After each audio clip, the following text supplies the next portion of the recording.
При посредничестве посла по особым поручениям МИД Абхазии Вито Гритани в нашу страну прибыла делегация из Италии для участия в праздничных мероприятиях, посвященных Дню Победы и независимости. В составе делегации есть шахматисты, которые приняли участие в праздничном турнире. Это Массимо Варини, президент Академии шахмат города Триест, Джорджио Дески, председатель общественной организации, и Раульфа Освальд, шахматист ФИДЕ. А также гостем нашей студии является Кан Таня, советник посольства Республики Абхазия в Российской Федерации. Добрый день, дорогие гости! Рада вас приветствовать в нашей студии. Сегодня такой знаменательный повод. Состоялся шахматный турнир в Республике Абхазия при вашем участии. Вот хотелось бы сегодня поговорить о впечатлениях, о нашей стране, о тех мероприятиях, которые вы посетили, и кому пришла впервые идея приехать к нам в Абхазию с такой миссией. Allora, vi do il benvenuto nel nostro studio. Appunto, vi ha dato questa festa e la partecipazione. Я хочу поблагодарить вас за интересные вопросы в первую очередь. И должен сказать, что очень рад находиться здесь, особенно в такие знаменательные дни. Благодаря Вито Гритани, послу по особым поручениям МИД Абхазии, я познакомился с Абхазией, услышал об Абхазии, и нас лично с Вито познакомил Джорджио Дески, так как его сын Джорджио входит в секцию шахмат, к нему в академию. Соответственно, они там познакомились через Джорджио с Вито. Возникла и идея участия в турнире здесь. Ну и, собственно говоря, эту идею мы реализовали совместно. Вот. Что касается участия непосредственно в торжественных мероприятиях, посвященных Дню Победы и независимости, должен сказать, что меня поразила энергетика. Я увидел очень много молодых людей, молодежи, которая участвовала в праздничных мероприятиях. И мы видим, что у вас все-таки, так как много молодой энергии, очень большие перспективы на будущее, положительные. Что же касается самой страны, очень тепло, радушно приняли, гостеприимство на высшем уровне. А пейзажи страны поначалу меня настолько удивили, что я подумал, что нахожусь дома. Настолько много схожих вот моментов, каких-то определенных даже частей города и страны, что показалось, что мы находимся в целом у себя дома, на родине. Как раз в продолжение хотела бы задать такой вопрос. Насколько мне известно, ваш город, это провинциальный город, но по численности он практически как наша Абхазия сейчас, тоже расположен на побережье, и климат схож с нашим, это субтропический климат. Архитектурно тоже есть какие-то схожие элементы, потому что, с учетом богатейшей истории и культуры нашей республики, в нашей стране и в частности в городе много памятников архитектуры, которые были созданы итальянскими скульпторами, архитекторами. И я хотела бы спросить о ваших впечатлениях непосредственно о городе, о столице нашей республики. Вот какие у вас эмоции вызвали вот эти несколько дней пребывания в стране? Нам очень понравился ваш город, ваша столица. Понятное дело, скажем так, на подъезде к городу и, скажем так, в периферии, да, в окрестностях мы заметили пару каких-то моментов, которые нуждаются в реставрации, в реновации. Но в целом, если говорить в общем о впечатлении о городе, он передает впечатление очень туристического, развитого города, который похож на некоторые из наших итальянских городов, таких как, например, Сан-Ремо, по характеристике наличия там множества пальм, по архитектуре. Вот, и, соответственно, мне лично этот город очень понравился, и я еще хочу с вами поделиться своим наблюдением. Я считаю, что те, кто любит животных и хорошо к ним относится, у них все в жизни всегда будет хорошо, и я заметил, что у вас здесь можно встретить на улице и кошек, и собак, которые гуляют, но они не просто гуляют, видно, они все прочипованы, то есть за ними следят.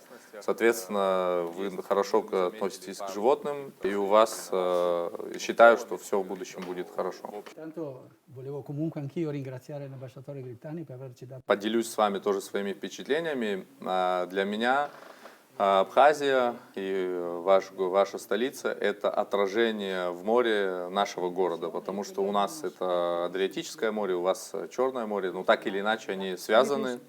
И для меня это вот полностью ощущения нахождения здесь полностью передаются точно так же, как нахождение у себя на родине. Я не впервые в Абхазии, я уже бывал у вас во время президентских выборов в качестве международного наблюдателя. И опять-таки это все благодаря дипломатической работе высокого уровня Вито Гритани, благодаря его стараниям, да, и хочу подчеркнуть, что мы со своей стороны настолько прониклись Абхазией и ее историей, что будем в дальнейшем распространять как можно больше позитива о ней. Опять-таки подчеркну, что мы в Триесте находимся на перекрестке нескольких культур. Это и латинская культура, и славянская культура, и где-то германская даже культура в какой-то части. Поэтому у вас здесь примерно так же, другие культуры, смесь других культур, но примерно тоже так же. Поэтому, скорее всего, мы понимаем хорошо друг друга. Видимо, поэтому, наверное, есть такая схожесть по темпераменту между итальянцами и вот абхазами, вообще кавказцами в целом, как вы думаете, даже чисто по физиогномике, да, по внешнему облику можно иногда перепутать местных жителей и жителей Италии, именно потому, что, скорее всего, и побережье, и ландшафт как-то вот находят такое отражение, да, в человеческом облике относительно наших двух стран. На самом деле вы правы, мы очень похожи с вами, и мы сегодня это даже заметили во время того, когда вот проходил турнир, мы смотрели на детишек, как они играют и какие они. Они на самом деле похожи на наших детей, и нам бы очень хотелось, чтобы наши дети в будущем дружили, общались, и посредством вот таких небольших мероприятий, как шахматный турнир, например, мы можем в будущем мир, который сейчас строится, да, вся в целом геополитическая, мировая ситуация, да, мы все ее хорошо знаем, новый мультиполярный мир, многополярный мир, как, скажем так, если дословно перевести, в нем наши дети должны общаться. И общаться они будут, если мы вот через такие небольшие, но полезные мероприятия будем знакомить их. Исходя из нашей беседы и вообще, да, из новостей, ваша делегация прибыла сюда с двумя миссиями. Это первое — посетить, безусловно, парад в День Победы и независимости нашей республики. И вторая миссия, вот непосредственно о которой мы сейчас и поговорим, это шахматный турнир. Вот у меня вопрос к профессионалам, к людям, которые непосредственно свою жизнь связывают с шахматами.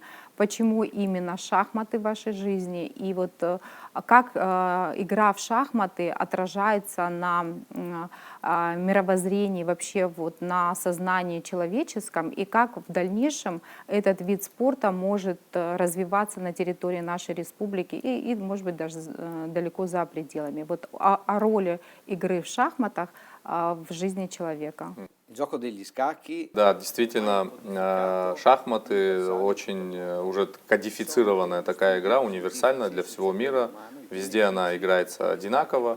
И эта игра настолько важна для развития человека в целом с самого молодого возраста, что уже к 13 где-то годам у ребенка вырабатываются таланты, раскрываются таланты для абстрактного мышления и для выбора разных профессий, в которых его таланты будут раскрываться дальше. Это важно не только для него самого, но и для страны в целом, потому что шахматы учат уважению к своему сопернику, дисциплине.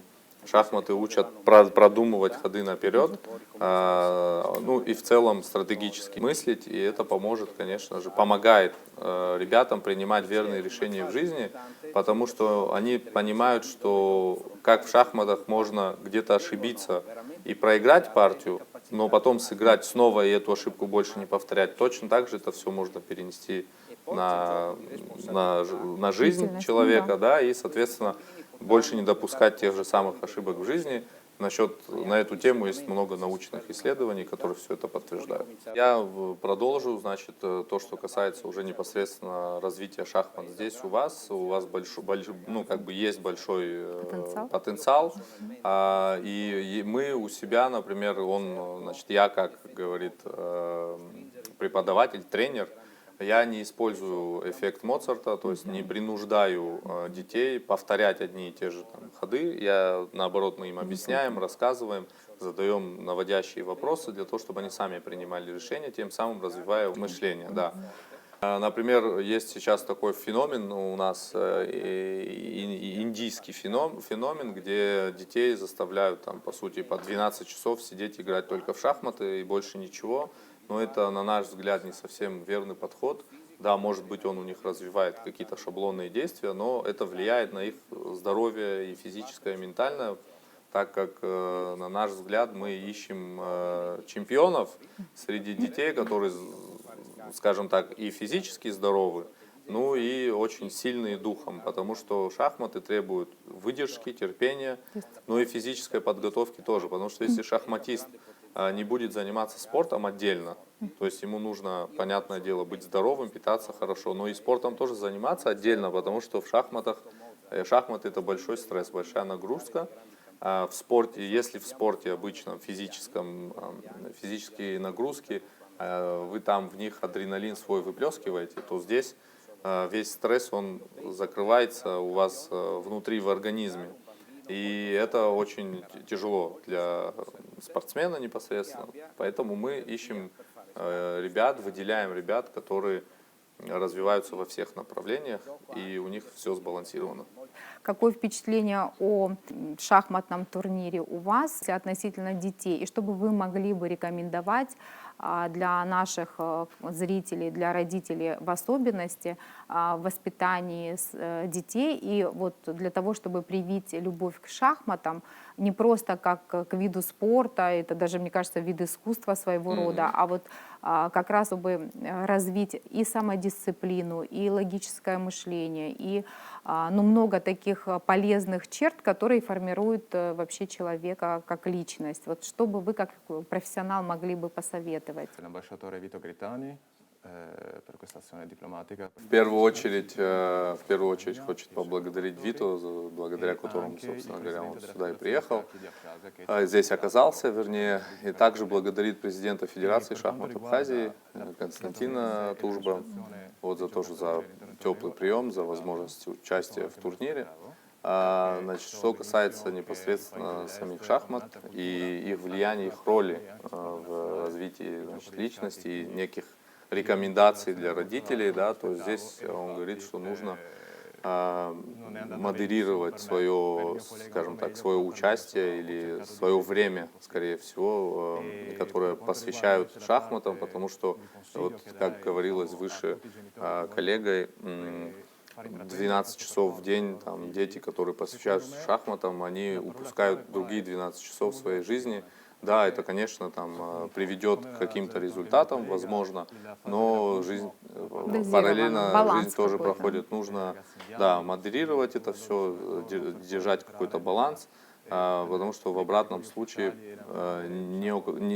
речь идет уже не о профессии просто, а о такой работе, заложником которой ты являешься на всю жизнь. Потому что ничего другого ребенок не сможет уже делать, если по 12 часов проводит за игрой в шахматы. Нужна золотая середина. Да, нужно балансировать. Что же касается самого турнира, который прошел в Сухуми, в котором они принимали участие, он знает по истории и наслышан в целом, что, скажем так, в этой части мира, да, в восточной части полушария, шахматы в каких-то странах даже являются национальной такой главной игрой, пользуются популярностью, и школа очень сильная в целом, поэтому он ожидал того, что уровень подготовки игроков наших здесь будет высоким, и на самом деле он и встретил соперников достойных, вне зависимости от того, что они были младше него возрастом или старше, все были хорошо подготовлены. У него выступить получилось достаточно успешно, но не так как успешно, как у его коллеги Массимо. Ну, скажем так, не выиграл призовых мест, но тем не менее Участие тоже важно, да. да, много нового опыта получил. И если резюмировать, то рекомендация для родителей, для тех, кто собирается, допустим, отдать своих детей на шахматы, заключается в том, что шахматы очень полезны для развития логики, логического мышления, критического мышления и абстрактного даже мышления. И для будущих профессий это, конечно же, будет полезно. Поэтому, но нужно модерировать, балансировать, чтобы скажем так, не преувеличивать с проведением времени только в игре. И бытует такое мнение, что успешные политики и бизнесмены хорошо играют в шахматы. Вот что бы вы сказали на этот счет, ваше мнение? Какая взаимосвязь? И действительно ли, стоит ли заниматься шахматами для того, чтобы стать хорошим политиком или бизнесменом? Questo abbinamento logico di buon senso Научные исследования говорят о том, что шахматы помогают действительно достигать успеха в политической сфере, в сфере бизнеса, да. Но здесь есть одно но, да, то есть ремарка. Например, те шахматисты, которые посвятили жизнь шахматам и являются Чемпионами, гроссмейстерами, маэстро, да, то они на самом деле не добиваются больших успехов в политике или в бизнесе, они больше все-таки вот добиваются каких-то результатов в этой сфере. А вот основные такие успешные менеджеры, топ-менеджеры, да, политики, в том числе бизнесмены, которые умеют играть в шахматы, ну, достаточно хорошо разбираются, они достигают уже успеха, добиваются успеха в своих направлениях за счет тех знания, тех механик игры в шахматы. Ни для кого не секрет, что у Кана особая любовь к Италии и взаимосвязь с Италией, потому что он в свое время получил образование, работал в Италии затем и учредил или там, я не знаю, реализовал ряд проектов совместных между Италией и Абхазией. И я считаю, что они были абсолютно успешны в разных направлениях. Это и культура, и спорт, и просвещение. Наверное, вот у вас, как гостей нашей страны, и после посещения ряда мероприятий, участия в этих мероприятиях, наверняка назрели какие-то планы, может быть, на перспективу совместных проектов с Абхазией, может быть, в направлении шахмат, может быть, в каких-то других направлениях. Я не исключаю даже направление культуры, что очень актуально в Абхазии было и есть, и будет, я надеюсь, всегда. И, может быть, Кан тоже примет участие в этих ваших проектах. И хотелось бы вот немножко подискутировать об этом, потому что все-таки международные контакты для Абхазии очень важны. И вот хотелось бы вот в направлении с Италией поговорить об этом, что мы можем предложить со своей стороны, и вот, может быть, у вас какие-то идеи. Sicuramente c'è una grande similitudine. Планов, конечно, много в целом, да, но если говорить о том, что многие музыканты, если говорить о сфере культуры, да, многие музыканты, они являются хорошими шахматистами. И наоборот, многие шахматисты на самом деле хорошие музыканты. Есть очень много схожего, хоть это абсолютно разные, кажется, вещи, но много схожего в механике, да. Поэтому он говорит, конечно же, нас интересует сфера культуры. Мы бы могли обсуждать и рассматривать разные проекты и в сфере культуры, могли бы организовать фестиваль и игр в шахмат, и музыки, и танцев, что мы видели ваши танцы. Вот. Но это все дело, на самом деле, каких-то небольших федераций или там каких-то ассоциаций крупных. Это все дело вот таких небольших, маленьких шагов, вернее, да, небольших мероприятий с целью прийти в будущем к каким-то крупным результатам. Плюс ко всему еще ситуация в мире сегодня дополнительно осложняет вот это взаимодействие и общение. Но я надеюсь, что в будущем смогу ездить по миру и наблюдать за детьми из разных стран, которые будут общаться на разных языках, играть в шахматы, ну и, собственно говоря, жить в мире и согласии. Посредством, опять-таки, дипломатических наших усилий, как бы там, конечно, может слегка преувеличено, да, но тем не менее, если говорить о конкретных ближайших планах, в январе месяце мы планируем пригласить группу ваших шахматистов и тех, кто будет их сопровождать. Мы хотим в ответном их визите точно так же проявить свою гостеприимность, принять их и, понятно, и ознакомить с достопримечательностями, показать историю нашего города, ну и также провести турнир, и чтобы ваши ребята смогли сыграть с нашими и познакомиться. И уверен, что из этого родится долгосрочная дружба. Маэстро в Арине уже много чего сказал, да, здесь сложно что-то добавить конкретно по этой теме. Но со своей стороны скажу, что мы, исходя из ситуации в мире, если брать эту ситуацию как шахматную доску, то мы уже начали тоже свои небольшие фигуры двигать на этой доске, начали свою игру, скажем так. И мы будем распространять объективно то, что здесь увидели у себя в стране, через разными методами. Мы, например, были на концерте, посвященном Дню Победы и Независимости, увидели, как танцуют ваши ребята от мала до велика, от совсем молодых ребят до уже мужчин в возрасте, которые и пели, и танцевали. Мы увидели вот эту передачу знаний и опыта, и традиций из поколения в поколение. И для нас это, на меня произвело это большое впечатление, это энергетика. Она на самом деле молодая энергетика, и мы уверены, что у вашей страны огромный потенциал, который будет раскрываться с каждым годом все больше и больше. И чем больше людей будет узнавать о вашей стране, видеть ее своими глазами, тем быстрее и шире этот потенциал будет раскрыт.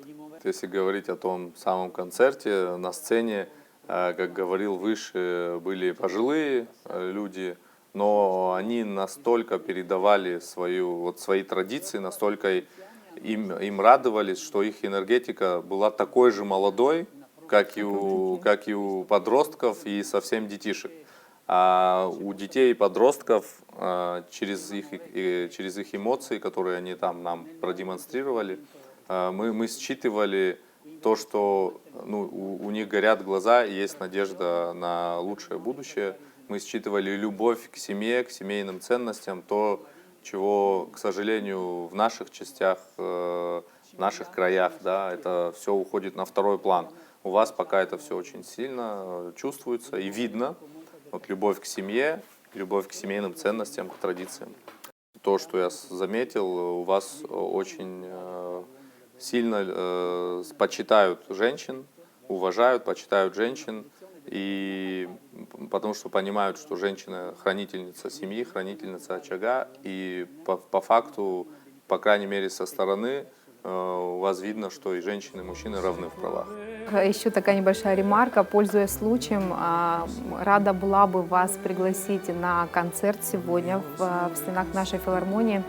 Это будет концерт солистов филармонии, классической музыки и других произведений, потому что ни для кого не секрет, что Италия как раз занимает первое место в музыкальном исполнительском искусстве.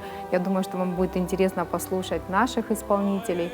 Они достаточно профессиональные, и мы гордимся всеми нашими исполнителями. Они развиваются, растут в своей профессии, и были бы рады вас видеть в качестве почетных гостей на мероприятии сегодня. Благодарю вас за такую содержательную, легкую, позитивную беседу. Всегда рады вас видеть в нашей стране. Я думаю, что непосредственно при участии КАНа могут реализовываться аналогичные проекты. Я думаю, что далеко не за горами тот проект, когда, может быть, ваш город и город Сухум станут городами-побратимами. Может быть, такое возможно со временем. Рада видеть вас снова у нас в гостях. В заключение нашей беседы не могу не отметить, я недавно читала и вообще знакомилась с информацией о вашем городе. отзывы туристов, которые высказываются, что те люди, которые хоть раз посетили ваш город, они не могут туда не возвратиться снова, что этот город становится для них родным. И я думаю, что наш город, город Сухум, тоже для вас станет родным городом, в который вы захотите возвращаться снова и снова. Io sicuramente ci tornerò. Он говорит, Ну, практически, я точно точно вернусь, уверен. потому что я уже Уже вернулся, да. практически Vorrei anche свой, да. chiudere dicendo una cosa. С уважением ко всему, ко всем странам мира, да, но хорошее вино находится в маленьких бутылках.